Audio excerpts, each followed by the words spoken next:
नमस्कार साथियों, आप सभी का एक बार फिर से स्वागत है रुचि विहार क्लासेस में। प्यारे साथियों, सबसे पहले आप सभी मेरी बातों को ध्यान से सुनिएगा। अगर आपको हिंदी में चाहते हो कि कोई 5 ऐसा सब्जेक्टिव क्वेश्चन मिल जाए जो कि 100% पूछा जा सके, तो इस वीडियो को पूरा ज़रूर देखिएगा, ठीक है? सबसे पहले हम सभी थोड़ा-सा बातचीत कर लेते हैं अपने विषय को लेकर के। प्यारे साथियों, जैसा कि आप सभी को मालूम है, 6 फरवरी को आर्ट्स वालों का हिंदी का एग्ज़ाम है। बात रह गई साइंस, कॉमर्स वालों की, तो सबको मालूम है 9 फरवरी को, ठीक है? तो प्यारे बच्चों, इस क्लास में आप सभी को हिंदी का ध्यान से सुन लीजिएगा, आपका भलाई के लिए मैं बोल रहा हूँ, ठीक है? हिंदी का मैं आप सभी को आज की क्लास में प्यारे बच्चों 5, ठीक है? 5 मोस्ट सब्जेक्टिव क्वेश्चन दिखाऊँगा, जो कि आर्ट्स वालों के लिए भी बहुत ज़्यादा इम्पोर्टेंट है, साइंस, कॉमर्स वालों के लिए भी बहुत ही ज़्यादा इम्पोर्टेंट है। अगर मैं आप सभी को साफ-साफ बताऊँ, तो आज की क्लास में मैं आप सभी को प्यारे बच्चों हिंदी का 5 मोस्ट सब्जेक्टिव क्वेश्चन बताऊँगा, जो कि तीनों के लिए बहुत ही ज़्यादा इम्पोर्टेंट होने वाला है, ठीक है? इन 5 क्वेश्चन में प्यारे बच्चों 4 क्वेश्चन या फिर 3 क्वेश्चन तो मैं 100% गारंटी लूँगा, 3 क्वेश्चन तीनों में देखने के लिए मिल जाएगा, आर्ट्स में भी, साइंस में भी,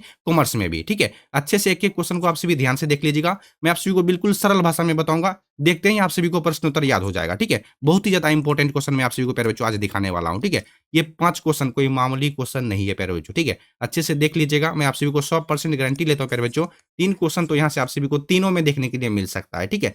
प्यारे साथियों, एक सबसे इम्पोर्टेंट बात ध्यान से सुनिएगा। मैं आप सभी को जितना उत्तर बताऊँगा, ठीक है? मैं आप सभी को जितना प्रश्न का उत्तर बताऊँगा यानी कि आंसर बताऊँगा एग्ज़ाम में, यानी कि 6 फरवरी को आर्ट्स वाले भी एंड साइंस कॉमर्स वाले 9 फरवरी को, ध्यान से सुनिएगा, ठीक है? मैं आप सभी को जितना उत्तर बताऊँगा, उतना ही एग्ज़ाम में भी आपको लिखना है। ऐसा नहीं कि थोड़ा-सा और बढ़ा-चढ़ा के लिख देते हैं, ज़्यादा नंबर मिल जाएगा, ऐसा नहीं करना है आपको, ठीक है? 2 नंबर में प्यारे बच्चों लगभग 70-80 शब्दों में अगर आंसर बताओगे ना, उत्तर बताओगे, तो भी आपको 2 नंबर मिल जाएगा, ठीक है? अच्छे से देखिएगा, मोस्ट इम्पोर्टेंट क्वेश्चन मैं आप सभी को दिखाऊँगा, ठीक है? शुरू करते हैं हम सभी। सबसे पहला क्वेश्चन क्या है, ध्यान से देखिएगा।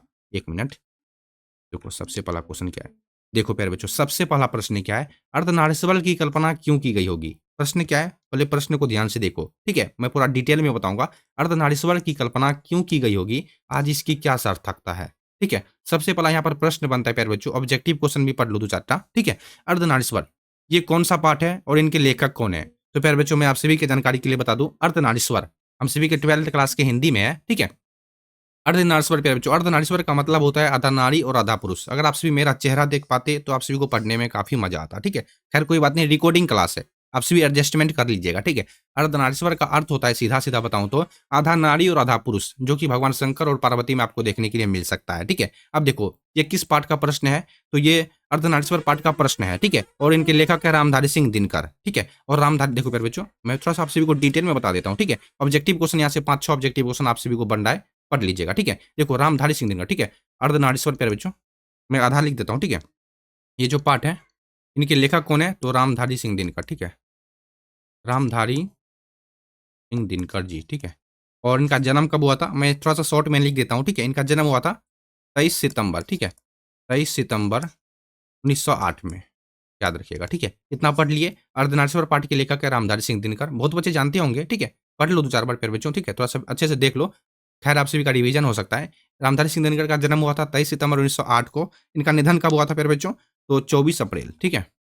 24 अप्रैल, ध्यान से देखते जाओ, ठीक है? 24 अप्रैल 1974 को हुआ था इनका निधन। रामधारी सिंह दिनकर जी का निधन हुआ था 24 अप्रैल 1974 को, ठीक है? इनका जन्म कहाँ पर हुआ था प्यारे बच्चों? तो सिमरिया, ठीक है? पढ़ लो ध्यान से, ठीक है? आप सभी का भलाई के लिए बोल रहा हूँ। सिमरिया, बेगूसराय, बेगूसराय, बेगूसराय बिहार में पड़ता है प्यारे बच्चों, ठीक है? बेगूसराय बिहार में, ठीक है? इनके माता-पिता के क्या नाम थे? मनरूप देवी। इनके माताजी का नाम मनरूप, 1 सेकंड सॉरी, मनरूप, ठीक है?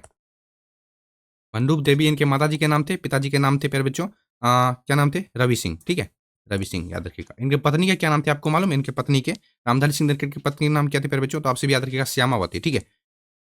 श्यामा, 1 सेकंड, श्यामा ऐसे होगा, श्यामा, ठीक है? श्यामावती, श्यामावती देवी, याद रखिएगा। ये 4 ऑब्जेक्टिव क्वेश्चन थे प्यारे बच्चों, आप सभी याद रखिएगा। मैं फिर से रिपीट कर देता हूँ, ठीक है? अर्धनारीश्वर पाठ के लेखक कौन है प्यारे बच्चों? पाठ के लेखक हैं रामधारी सिंह दिनकर जी। इनका जन्म हुआ था 23 सितंबर 1908 को। इनका निधन हुआ था 24 अप्रैल 1974 को। सिमरिया, बेगूसराय, बिहार इनका जन्म स्थान है। माता-पिता के नाम थे मनरूप देवी, माताजी के नाम, पिताजी का नाम रवि सिंह, पत्नी का नाम था श्यामावती देवी, ठीक है? इनको आप सभी याद रखिएगा, मैंने जितना बोला आप सभी को, ठीक है? मेरे पास डिजिटल बोर्ड है नहीं कि मैं आप सभी को पूरा लिख-लिख के बता सकता हूँ। आप सभी एडजस्टमेंट कर लीजिएगा। हम सभी क्वेश्चन आंसर को देखते हैं।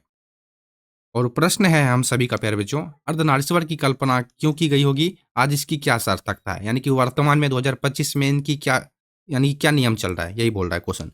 देखो ये क्वेश्चन प्यारे बच्चों मोस्ट इंपॉर्टेंट क्वेश्चन है, ठीक है? 90% चांस है तीनों में देखने के लिए ये क्वेश्चन मिल सकता है। इसलिए ध्यान से देखिएगा, नज़र को गड़ा के रखिएगा वीडियो पे, ठीक है? देखो, अर्धनारीश्वर का मतलब आप सभी समझ गए होंगे, आधा नारी और आधा पुरुष, जो कि आपको भगवान शंकर यानी कि भगवान शिव भी लिखोगे ना चल जाएगा। भगवान शिव या फिर भगवान शंकर एक ही है, ठीक है?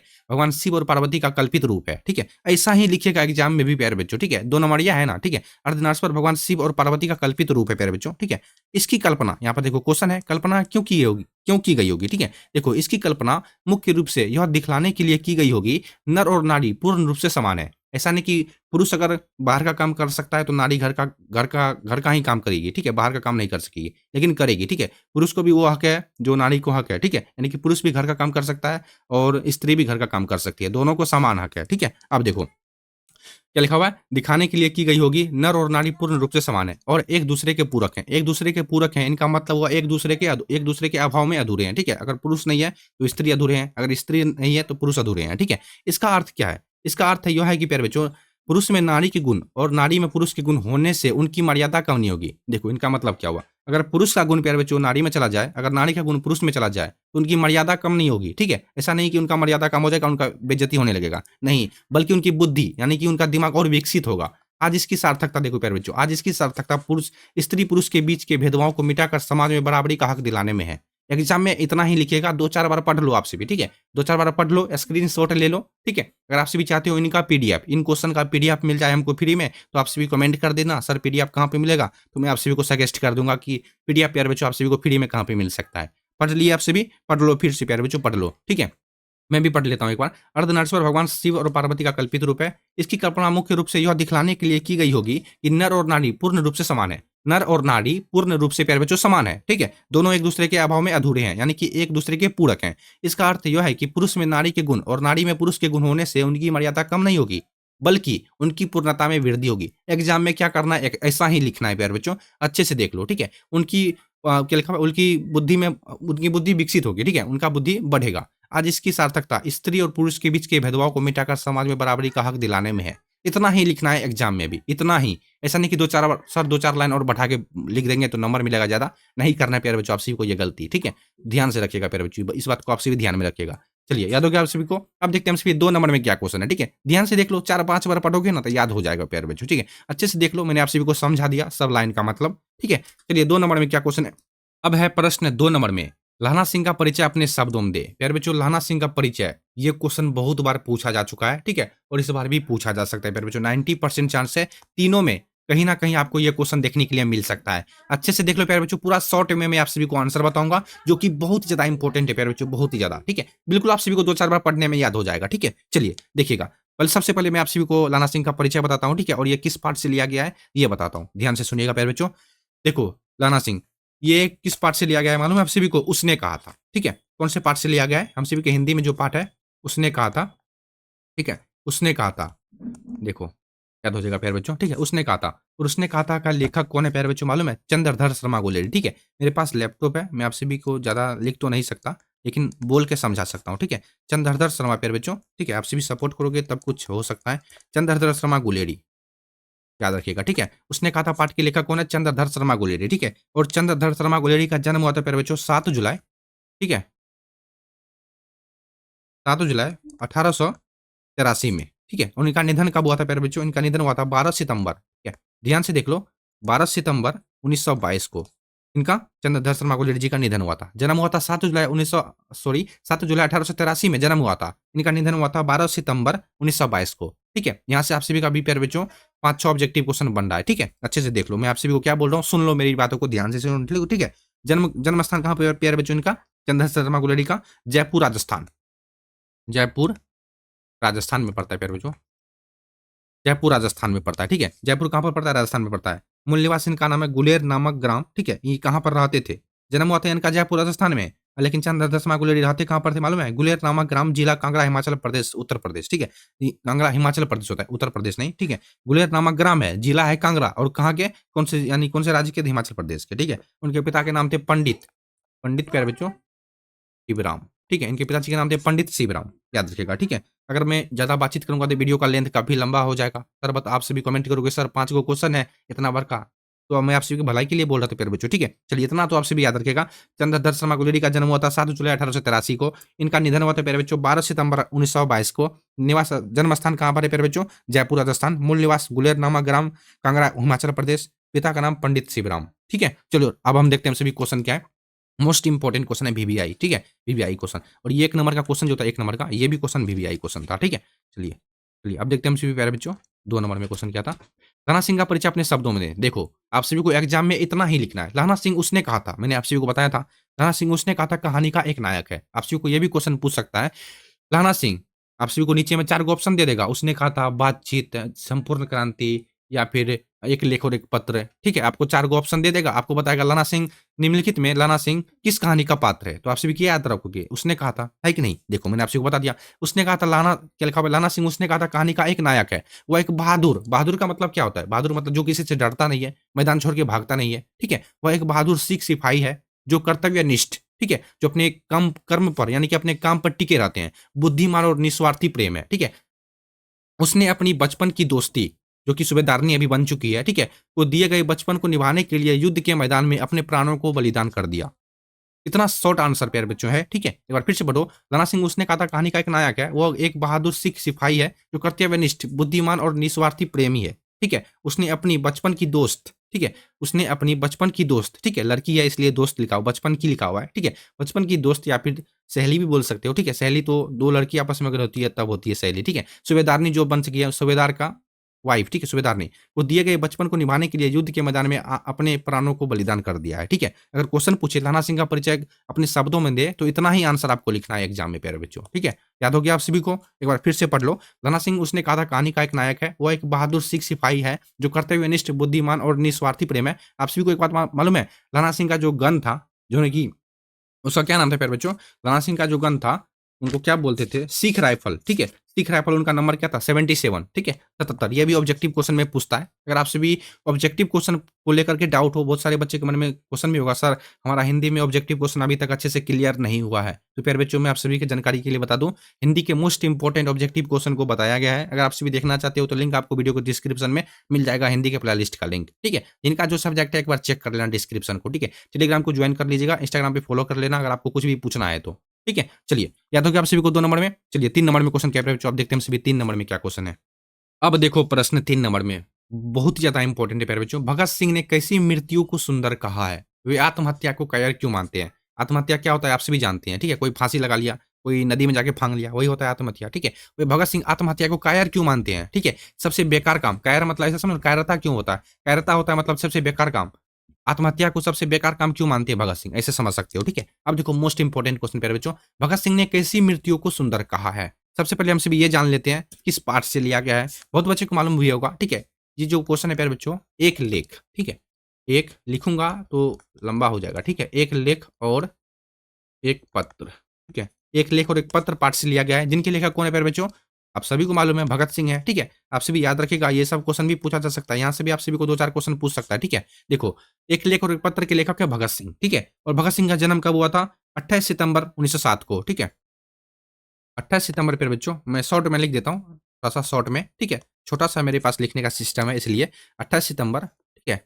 28 सितंबर 1907 में भगत सिंह का जन्म हुआ था। इनका निधन कब हुआ था प्यारे बच्चों? देखो, निधन तो नहीं बोलेंगे हम सभी, शहादत यानी इनको फांसी दे दी गई थी, ठीक है। देखो, अंग्रेजों के द्वारा 23 मार्च 1931 को, ठीक है। कब फांसी दी गई थी? तो शाम को प्यारे बच्चों, लगभग शाम का समय था, 7:33 में प्यारे बच्चों, मिनट पर, ठीक है, 7:33 पर लाहौर षड्यंत्र केस में इनको फांसी दे दी गई थी। याद रखिएगा आप सभी, ठीक है। भगत सिंह निधन नहीं हुए थे, शहादत हुए थे हमारे देश के प्रति, ठीक है। कब? 23 मार्च 1931 को लगभग 7:30 शाम का समय था।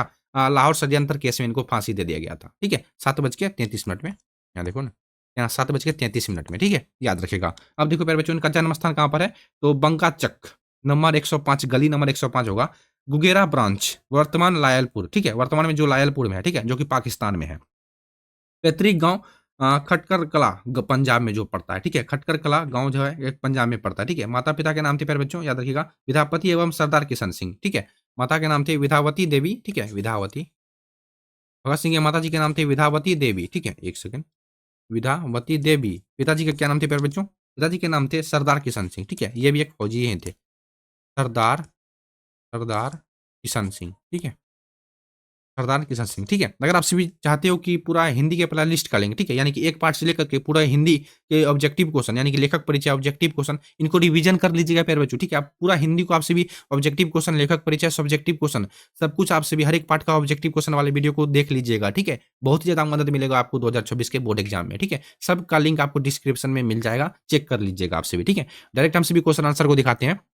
क्वेश्चन था, भगत सिंह ने कैसी मृत्यु को सुंदर कहा है? वे आत्महत्या को कायरता क्यों मानते हैं? देखो, भगत सिंह ने देश सेवा के बदले दी गई फांसी को, बिल्कुल शॉर्ट भाषा में, बिल्कुल बिहारी स्टाइल में उत्तर लिखा हुआ है। भगत सिंह ने देश सेवा के बदले दी गई फांसी को, यानी कि फांसी को सुंदर मृत्यु कहा है। उसका मानना था कि जब देश की आजादी का संघर्ष हो, ठीक है, जब देश की आजादी की संघर्ष हो, तो जब देश की आजादी का संघर्ष अपने चरम सीमा पर पहुंच जाए। इनका मतलब क्या हुआ? जब हमारा देश आजाद हो रहा हो, ठीक है, जिस समय, जैसे मान लो अभी हम सभी अंग्रेजों से लड़ाई कर रहे थे, ठीक है, पाकिस्तानी से लड़ाई कर रहे हैं, ठीक है। जब अगर ये नहीं माने, पाकिस्तान लोग वाले नहीं माने, तो क्या करना है? पूरे भारतवासियों को एकता के सूत्र में आबद्ध होकर के पाकिस्तान से लड़ना चाहिए, ठीक है। अब देखो आगे क्या लिखा हुआ है। और उस समय जो मृत्यु फांसी, यानी कि जो पाकिस्तान से लड़ाई करते वक्त कोई व्यक्ति मर गया, ठीक है, कोई शहीद हो गया, उनको सबसे सर्वश्रेष्ठ माना है भगत सिंह ने, ठीक है। फांसी प्राप्त हो वही सर्वश्रेष्ठ और सुंदर मृत्यु है भगत सिंह के अनुसार, ठीक है। एक बार फिर से पढ़ो, भगत सिंह ने देश सेवा के बदले दी गई मृत्यु को सुंदर कहा है, ठीक है, सुंदर मृत्यु कहा है, ठीक है। उसका मानना था कि जब देश की आजादी का संघर्ष अपने चरम सीमा पर हो, उस समय जो मृत्यु, यानी कि फांसी, ठीक है, फांसी प्राप्त हो वही सर्वश्रेष्ठ और सुंदर है। वे आत्महत्या को कायरता क्यों मानते हैं? देखो, वे आत्महत्या को कायरता क्यों मानते हैं? क्योंकि आत्महत्या केवल दुखों से बचने का एक रास्ता है, ठीक है, दुखों से बचने का एक रास्ता है, लेकिन आपका आत्मा भटकते रहेगा और आपका परिवार का क्या हाल होगा, इसे ये तो किसी को मालूम नहीं है प्यारे बच्चों, ठीक है। एक दुख से बचने का एक मात्र साधन है आत्महत्या, ठीक है। किसी भी व्यक्ति को आत्महत्या नहीं करना चाहिए। जब देश के लिए दी गई शहादत इंसान को अमर बना देती है, ठीक है। जबकि देश के लिए दी गई शहादत, शहादत का मतलब क्या होता है? फांसी, ठीक है। जबकि देश के लिए दी गई शहादत इंसान को अमर बना देती है, ठीक है। अगर आपको देश सेवा के बदले दी गई फांसी, देश के बदले अगर आप शहीद हो गए, ठीक है, तो आपका पूरा चर्चित होगा, आपके गांव में पूरा चर्चित होगा आपका प्यारे बच्चों, ठीक है। तो प्यारे बच्चों, आपको 3 नंबर में इतना ही उस अंतर लिखना है, ठीक है। भगत सिंह ने कैसी मृत्यु को सुंदर कहा है? वे आत्महत्या को कायरता क्यों मानते हैं? आप सभी को 2 नंबर में यही क्वेश्चन ये पूछेगा, ठीक है। और इतना ही आपको एग्जाम में भी लिखना पड़ेगा, ठीक है। 2-4 बार पढ़िए, याद हो जाएगा, ठीक है। चलिए अब देखते हैं हम सभी 4 नंबर में क्या क्वेश्चन है। अब है प्रश्न 4 नंबर में, मुन्नी, ठीक है, सॉरी, विष्णु और मुन्नी को, प्यारे बच्चों, विष्णु और मुन्नी को किसकी प्रतीक्षा है? ठीक है, प्रतीक्षा मतलब इंतजार करना। वे डाकी की राह क्यों देखती है? देखो, सबसे पहले आपसे भी ये जान लो शॉर्ट में, ठीक है। ये क्वेश्चन सिपाही की मां शीर्षक पाठ से लिया गया है, ठीक है। सिपाही की मां, शॉर्ट में लिख देता हूँ, ठीक है। सिपाही की मां शीर्षक पाठ के लेखक के प्यारे बच्चों कौन? मोहन राकेश जी, ठीक है, मोहन राकेश जी। उनका जन्म हुआ था 8 जनवरी, ध्यान से देख लो, ऑब्जेक्टिव क्वेश्चन में पूछ सकता है, 8 जनवरी 1925 को, ठीक है। आप सभी का रिवीजन भी हो जाएगा। 8 जनवरी 1925 को मोहन राकेश जी का जन्म हुआ था। इनका निधन कब हुआ था? 3 दिसंबर, ठीक है, 3 दिसंबर पर बच्चों 1972 में इनका निधन हुआ था, यानी कि मोहन राकेश जी का निधन हो चुका था, ठीक है। और ये इनका जन्म स्थान कहाँ पर प्यारे बच्चों? जंडी वाली गली अमृतसर, ठीक है, जंडी वाली गली अमृतसर, जो कि पंजाब में है, ठीक है। आप सभी मेरी बातों को ध्यान से सुनना, आप सभी को सुनाई दे रहा है कि नहीं, ठीक है। अब देखो, बचपन का नाम था इनका मदन मोहन गुगलानी, ठीक है, ये क्वेश्चन ज्यादातर पूछता है। मोहन राकेश के बचपन का नाम क्या था? मदन मोहन गुगलानी, मुगलानी, गुगलानी, ठीक है, गुगलानी होगा। मदन मोहन गुगलानी मोहन राकेश के बचपन का नाम था प्यारे बच्चों, ठीक है। अब देखो, इनके माता पिता क्या नाम थे? बच्चन और कौर, ठीक है, बच्चन कौर एवं करमचंद गुगलानी, ठीक है। बच्चन कौर एवं करमचंद गुगलानी पेशे से वकील थे, ठीक है। साहित्यिक संस्कृति संस्थाओं से जुड़ाव, ठीक है। चलिए आप देखो प्यारे बच्चों, हम सभी क्वेश्चन आंसर को देखते हैं। क्वेश्चन क्या है? विष्णु और मुन्नी को किसकी प्रतीक्षा है? विष्णु, इस पाठ में सिपाही की मां शीर्षक पाठ में विष्णु कौन है? तो मानक की मां, मुन्नी की मां, ठीक है। मुन्नी कौन है? मानक की बहन, विष्णु की बेटी। ध्यान से सुनना, ठीक है। को अपने घर के इकलौते सहारे मानक की प्रतीक्षा है, ठीक है। घर के इकलौते सहारे मानक की प्रतीक्षा है प्यारे बच्चों। इस लाइन को जरा सा ध्यान से सुनिएगा मेरी बातों को। विष्णु जो की मां है और मुन्नी बहन है, वो अपने घर के इकलौते सारे मानक की प्रतीक्षा है, ठीक है। मानक की प्रतीक्षा क्यों है? पहले आपसे भी ये जान लो, ठीक है। क्योंकि एक मानक ही है जो कि उनके घर में कितना खर्चा होता है उनका मेंटेन करेगा, मानक ही करता है, ठीक है। मतलब घर में जितना भी काम होता है सब मानक के ही ऊपर है, ठीक है। इसलिए विष्णु और मुन्नी को मानक का ही प्रतीक्षा है, ठीक है। अब देखो, जो फौज में सिपाही है, ठीक है, मानक कौन है प्यारे बच्चों? फौज में एक सिपाही है जो वर्मा में लड़ने के लिए गया है, ठीक है। वे डाकिया की राह इसलिए देखती है, बहुत ही निम्न भाषा में उत्तर लिखा हुआ है। वे डाकिया की राह इसलिए देखती है क्योंकि उन्हें उम्मीद होती है कि मानक की चिट्ठी आएगी ही आएगी, ठीक है। चिट्ठी कब आती थी? मंगलवार को आती थी प्यारे बच्चों, ठीक है। क्योंकि उस समय मंगलवार को ही डाकिये चिट्ठी लेकर आते थे, ठीक है। अभी तो ऑनलाइन जीमेल तीमेल क्या हो गया है, इंस्टाग्राम टेलीग्राम, खैर कोई बात नहीं, छोड़ो उसको, ठीक है। जिससे उन्हें पता चले कि वे सुरक्षित हैं, मानक सुरक्षित है। मुन्नी और विष्णु को पता चले, चिट्ठी आएगा तभी ना उसको पता चलेगा कि वे सुरक्षित हैं, कि शहीद हो चुके हैं, ठीक है।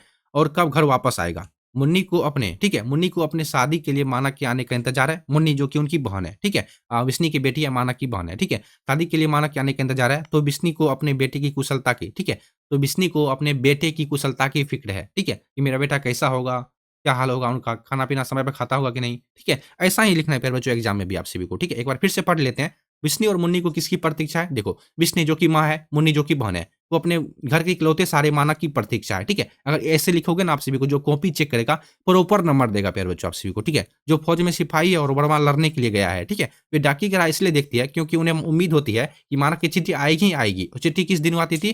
देखो, आप सभी को ये ऑब्जेक्टिव क्वेश्चन पूछेगा कि मानक की चिट्ठी किस दिन आती थी, ठीक है? या फिर मुन्नी चिट्ठी के लिए किस दिन मानक की इंतज़ार करती थी? तो मंगलवार को, ठीक है? शनिवार, रविवार में टिक मत मारिएगा, ठीक है? जिससे उन्हें पता चल सके कि वह सुरक्षित है और कब घर वापस आएगा। मुन्नी को अपने शादी के लिए मानक के इंतज़ार है, मानक के आने का इंतज़ार है, तो विष्णु को अपने बेटे की कुशलता की फ़िक्र है, ठीक है? कि मेरा बेटा कैसा होगा। ऐसा ही लिखिएगा एग्ज़ाम में, प्रॉपर नंबर आपको 2 नंबर मिल जाएगा प्यारे बच्चों, ठीक है? पढ़ लो, वीडियो को रोक लेना, आपसे भी पढ़ लेना, ठीक है? वीडियो को पॉज़ कर लो, रोक लो, पढ़ लो, ठीक है? चलिए अगला क्वेश्चन देखते हैं। सिर्फ 5 नंबर में क्या क्वेश्चन है? गैंग्रीन क्या है? रोज कहानी के आधार पर स्पष्ट करें। गैंग्रीन, ठीक है? सबसे पहले आपसे भी ये जान लो किस पार्ट से लिया गया है प्यारे बच्चों, और इनके लेखक कौन है, ठीक है? चलो आपसे भी जानते हैं। ये जो प्रश्न है, ये प्रश्न प्यारे बच्चों एक पार्ट है, ठीक है? जिनका नाम है रोज। और रोज का खेला अगर आपसे भी अच्छे से जानोगे, तो रोज टीटी पलंग पर से गिरता था, ठीक है? वो मालती पहले बचपन में कितनी सीधी-सादी थी, आज कितनी चंचल हो गई है, ठीक है? कितनी, सॉरी यहाँ पर मैंने गलती बोल दिया, ठीक है? उल्टा हो गया था, ठीक है? वही मालती बचपन में कितनी, मतलब चंचल रहती थी, आज वो कितनी सीधी-सादी हो गई है, ठीक है? अगर बचपन में उनको पिताजी अगर पढ़ने के लिए कोई पन्ने देते थे, तो उनके फाड़ करके वो फेंक देती थी मालती, ठीक है? जो कि इन इस कहानी की पात्रा है, ठीक है? मालती इस कहानी की। रोज़ कहानी की पात्रा कौन है? मुख्य पात्रा कौन है? मालती है, ठीक है? आज एक-एक पन्ने को पढ़ने के लिए तरसती है, ठीक है? देखो याद हो जाएगा आप सभी को। इनके लेखक कौन है प्यारे बच्चों? रोज पाठ के लेखक कौन है? तो सच्चिदानंद हीरानंद वात्स्ययज्ञ, ठीक है? इनको शॉर्ट में हम सभी अज्ञा जी के नाम से जानते हैं, आप सभी जानते भी होंगे, ठीक है? अब देखो अज्ञा जी का जन्म कब हुआ था? 7 मार्च 1911 को। 7 मार्च प्यारे बच्चों, 7 मार्च 1911 को अज्ञा जी का जन्म हुआ था, ठीक है? इनको मिटा देता हूँ मैं, ठीक है? इनका निधन हुआ था 4 अप्रैल, सबसे लास्ट क्वेश्चन है, ठीक है? 4 अप्रैल 1987 को, ठीक है? डेट और निधन, ठीक है? यानी कि जन्म और निधन दोनों याद रखिएगा। इनमें से आप सभी को 15-10 क्वेश्चन देखने के लिए मिलेगा 2026 में, ठीक है? हर एक साल पूछता है 15-10 क्वेश्चन, डेट और निधन, यानी कि जन्म और निधन को लेकर के पूरे हिंदी से। याद रखिएगा। जन्म स्थान कसरिया, ठीक है? कसैया कुशीनगर उत्तर प्रदेश में है, ठीक है? कसिया नामक गाँव है, कुशीनगर एक जिला है, उत्तर प्रदेश इसका राज्य होगा, ठीक है? अब देखो, मूल निवास करतारपुर पंजाब में है, ठीक है? माता-पिता वयंती देवी, इनके माताजी का नाम वयंती देवी, पिताजी का नाम डॉक्टर हीरानंद शास्त्री थे, ठीक है? खैर आप सभी लेखक परिचय वाले क्वेश्चन आंसर को देख लीजिएगा, ठीक है? आप सभी को सब कुछ पता चल जाएगा। हम सभी क्वेश्चन आंसर को देखते हैं, क्योंकि समय बहुत कम है प्यारे बच्चों, 10-15 दिन का समय है। 10-15 दिन में जितना घिसोगे उतना चमकोगे, है कि नहीं? गैंग्रीन क्या है? देखो, गैंग्रीन एक खतरनाक बीमारी है। गैंग्रीन क्या है? ध्यान से देख लो, याद हो जाएगा, ठीक है? ध्यान से पढ़ोगे तो याद हो जाएगा। गैंग्रीन एक खतरनाक बीमारी है जो आमतौर पर काँटा चुभने के कारण होती है, ठीक है? अगर एक काँटा है प्यारे बच्चों, अगर आपको वो चुभ जाए, तो गैंग्रीन नामक आपको बीमारी हो जाएगी, ठीक है? यदि समय पर काँटा ना निकाला जाए या घाव का इलाज ना हो, तो वह हिस्सा सड़ सकता है, ठीक है? अगर गैंग्रीन नामक काँटा आपको चुभ जाए, अगर आपका इलाज समय पर नहीं होगा, ठीक है? समय पर काँटा नहीं निकाला जाएगा आपका शरीर से, चाहे हाथ में गड़े, चाहे पाँव में गड़े, कहीं पर गड़ सकता है, ठीक है? तो आपका वह अंग सड़ सकता है, ठीक है? और ज़हर फैलने का डर रहता है, यानी कि आपके शरीर में पूरा ज़हर फैलने का डर रहता है। इस स्थिति में मरीज़ के उस अंग, यानी जैसे हाथ या फिर पाँव को काटना पड़ता है प्यारे बच्चों। यहाँ से एक बार फिर से पढ़ो, याद हो गया होगा आप सभी को, ठीक है? मुझे मालूम है। गैंग्रीन एक खतरनाक बीमारी है जो आमतौर पर काँटा चुभने के कारण होती है। यदि समय पर काँटा ना निकाला जाए या घाव का इलाज ना हो, तो वह हिस्सा सड़ सकता है और ज़हर फैलने का डर रहता है। इसलिए इस स्थिति में प्यारे बच्चों, इस स्थिति में मरीज़ के उस अंग, जैसे हाथ या पाँव को काटना पड़ता है प्यारे बच्चों, ठीक है? यहाँ देखो, मैं आप सभी को एक बार शॉर्ट में थोड़ा-सा डिटेल में बता देता हूँ। अगर मान लो आपको गैंग्रीन नामक बीमारी हो गया, ठीक है? कहीं पर भी हो गया, पूरा शरीर में कहीं पर भी हो गया, आपको उस अंग से हाथ धोना पड़ेगा, उस अंग को आपको कटवाना पड़ेगा। ऐसे समझ सकते हो आप सभी, ठीक है? अब देखो, क्या लिखा है? रोज कहानी का आधार पर स्पष्ट करें। रोज कहानी में मुख्य पात्र मालती के पति महेश्वर है। देखो यहाँ से 3-4 ऑब्जेक्टिव, ढेर सारा ऑब्जेक्टिव क्वेश्चन बनेगा प्यारे बच्चों। रोज कहानी के मुख्य पात्रा कौन है? तो मालती है, ठीक है? मालती के पति का नाम क्या है? महेश्वर है। महेश्वर क्या था? तो एक डॉक्टर था। याद रखिएगा इस बात को आप सभी, ठीक है? जो दिन-रात, ठीक है? जो दिन रात यानी कि प्रतिदिन गैंग्रीन के मरीजों का ऑपरेशन करते थे और उनके सड़े हुए हाथ पाँव को काटते थे। बहुत ही सरल भाषा में उत्तर लिखा हुआ है प्यारे बच्चों, 2-4 बार पढ़ो ना, याद हो जाएगा आप सभी को, ठीक है? ये थे प्यारे बच्चों 5, ठीक है? ये थे, क्या कहाँ गया? 1 मिनट रुको, मैं आपको दिखाता हूँ, ठीक है? ये थे 5 सब्जेक्टिव क्वेश्चन जो कि 2026 बोर्ड एग्जाम के लिए प्यारे बच्चों मोस्ट इंपोर्टेंट है, ठीक है? 6 फरवरी के लिए भी, 9 फरवरी के लिए, यानी कि आर्ट्स वालों के लिए भी, साइंस वालों के लिए भी, कॉमर्स वालों के लिए भी, ठीक है? इन 5 क्वेश्चन में 3 क्वेश्चन हर एक में, यानी कि तीनों में आपको देखने के लिए मिल सकता है, ठीक है? फिलहाल के लिए आप सभी को ये वीडियो कैसी लगी कमेंट में ज़रूर बताइएगा। आप सभी वीडियो को लाइक ज़रूर कीजिएगा, दोस्तों को अपने आप सभी अपने दोस्तों के पास क्लास को शेयर भी ज़रूर कर दीजिएगा, ठीक है? और इस तरह का प्रश्न रोज़ाना देखने के लिए हमारे चैनल को सब्सक्राइब भी कर लीजिएगा, ठीक है? मैं इस तरह का प्रश्न रोज़ाना लाता हूँ, ठीक है? आप सभी का एक लाइक मुझे मोटिवेट करता है कि मैं आप सभी के लिए अगला वीडियो बना सकूँ, ठीक है? तब तक के लिए आप सभी पढ़ते रहिए, मुस्कुराते रहिए, मिलते हैं हम सभी अगले वाले वीडियो में, तब तक के लिए बाय बाय।